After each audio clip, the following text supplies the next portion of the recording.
Chapter 4, Boys Don't Blubber. A few days later, Nat came out of school one afternoon and found Hab waiting for him.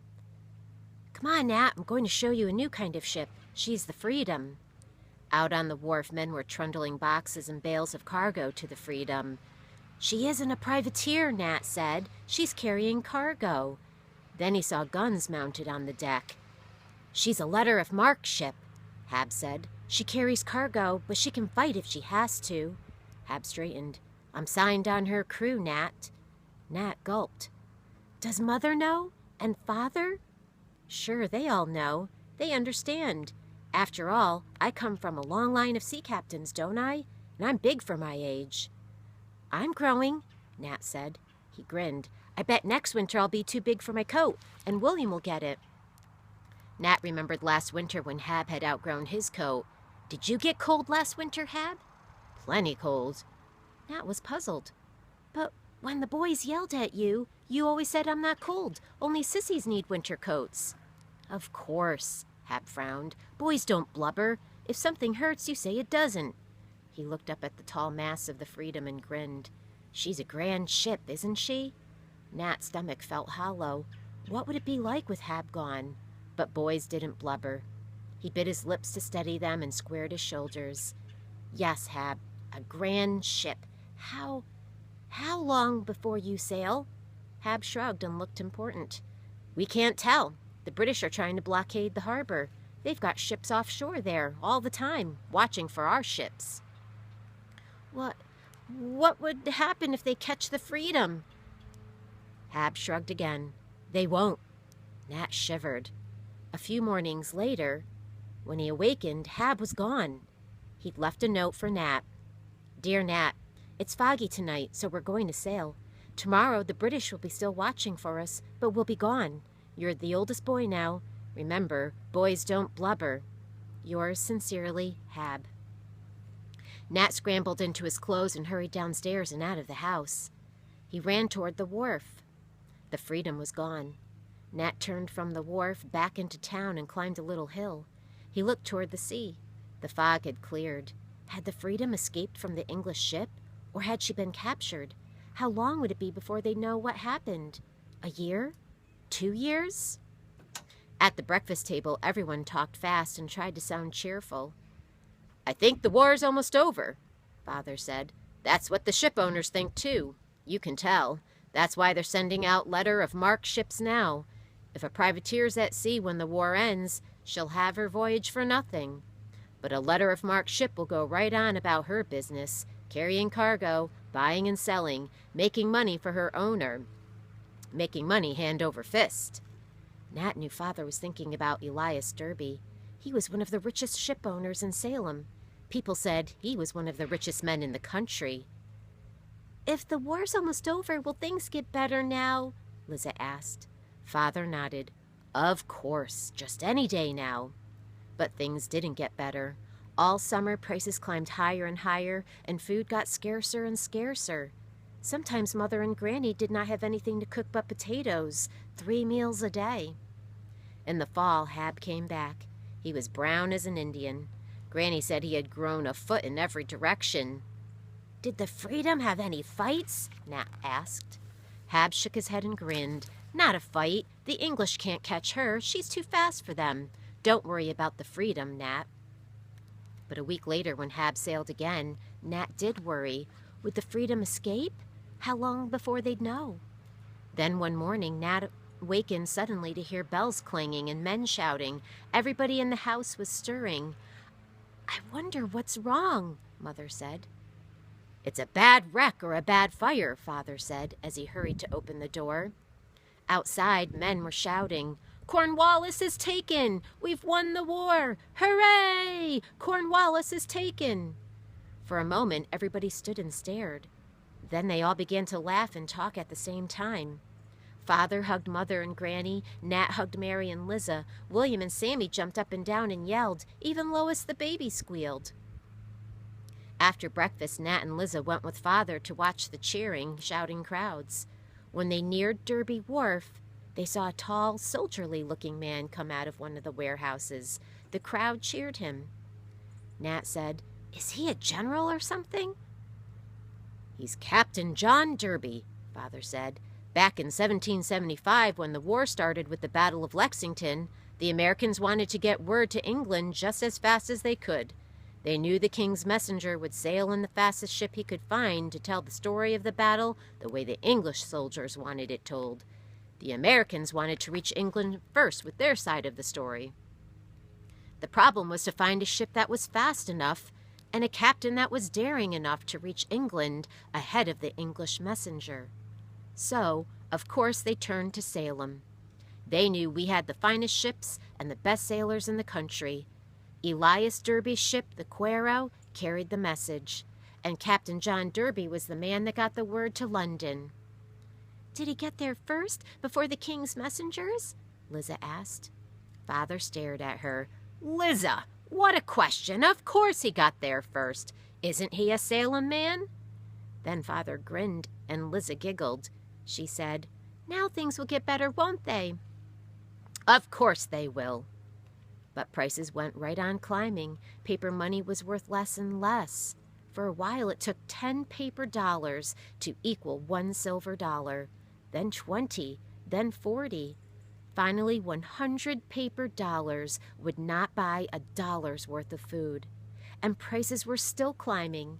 Corn that used to cost a few shillings a bushel cost $25 a bushel in silver. And paper money, $2,000, would not buy a bushel of corn. When winter came, Nat had outgrown his coat. He remembered what Hab had told him, and sometimes when the boys jeered at him, he said, I'm not cold. Only sissies need winter coats. Sometimes he just shrugged and didn't say anything. He was afraid if he tried to talk, his teeth would chatter. Over and over he told himself, boys don't blubber. That's the main thing. He thought of what people had said. When the war was over, times would get better. Why didn't they? He asked Father about it. When peace comes, Father said, things will get better. But the war's over, isn't it? Hasn't peace come? Father said, the fighting has stopped, but they haven't settled the peace terms yet. That's what John Adams and some of the other men are doing in Paris right now, talking over the peace terms. I hope they hurry up about it, Nat said. Months went by, a year passed, and finally in the spring of '83, almost a year and a half after the fighting had stopped, General Washington proclaimed the peace. Again, Salem was the proudest town in the country. Salem's Captain John Derby brought news of the peace to America. He had been in Paris when the first terms of the peace treaty were settled. And he crowded sail, Father said, and brought the news of the peace from Paris in 22 days. That takes nerve. Nat said, why does it take nerve to crowd sail? The more sail you carry, the faster you go, Father told him. But you have to watch out. If the wind rises suddenly and blows hard against all that spread of sail, it can snap your masts. Was that how you lost the Polly? Nat asked. Were you crowding sail? Father shook his head. No, a storm drove me on a lee shore, and I lost my anchor to windward. For a moment he was silent.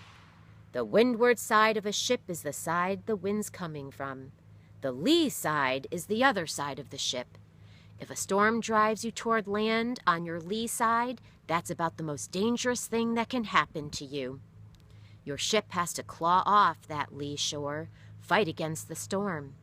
If your ship can't claw off, then you'll heave an anchor to windward to try to hold the ship where she is. That's your last chance to save her. If you lose your anchor to windward... He stopped talking and sat a moment staring at nothing. He sighed and stood. Well, I better get back to making barrels. He left the house. Liza was big-eyed. Wrecked on a reef? Nat said, and that took the tuck out of Father when he lost the Polly. Granny bristled. Who said so? You did. I heard you tell Mother. Granny eyed Nat over her spectacles. Huh! Why don't you and Liza go and watch the celebrating? They held hands and ran up Derby Street. Liza gasped when they saw the guns in Salem Harbor fired salutes, and the cannon on the forts boomed an answer. The sailors were celebrating louder than anyone else. One big sailor got up on a barrel and yelled questions. The others roared the answers. "Who won this war?" he yelled. "We did! The privateers of Salem!" Liza squeezed Nat's hand. "Look, Captain Derby!"